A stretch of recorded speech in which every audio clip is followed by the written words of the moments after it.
I think I became a better online teacher having been an online student myself. Quite a number of years ago I did an online course through the Australian Film, Television and Radio School in film script writing, which was a passion of mine, and I decided to do it part-time. I had never engaged in distance learning myself, and it was a small and very select group of people, so there were only 13 or 14 students I think, and we were very heavily tutored and mentored by script writing teachers. So I learned a lot about what it was like again to be a student. I mean, obviously I've been studying in terms of doctoral study, I've done master's degrees by distance, but never in that intensive online chat process. And there are a couple of points that really hit me.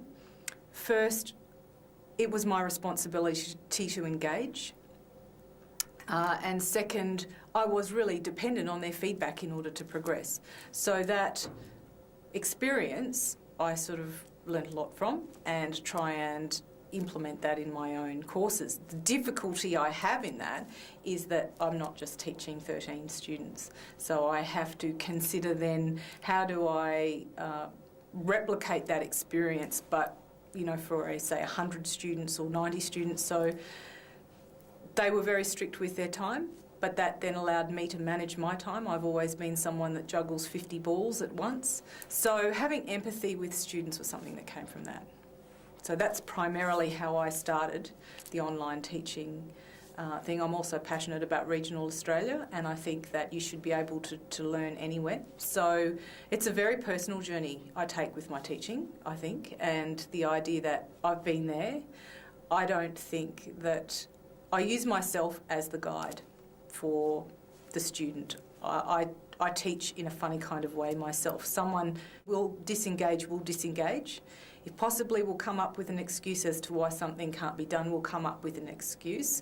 I am someone that needs visual description, so I have to explain very clearly. I like to know where the journey's going, so clear direction. So I kind of teach to myself really, and that seems to work generally because I'm thicker than I look in a funny kind of way, you know, in that I've also spent much time in the military. I've learnt from that experience because I get constant feedback, and I have to be very self-reflective in that process. So I know what kind of learner I am, and I know what I respond to, and therefore I'm able to kind of map that in my own teaching experience. So it's very cyclical. Thanks, Kate.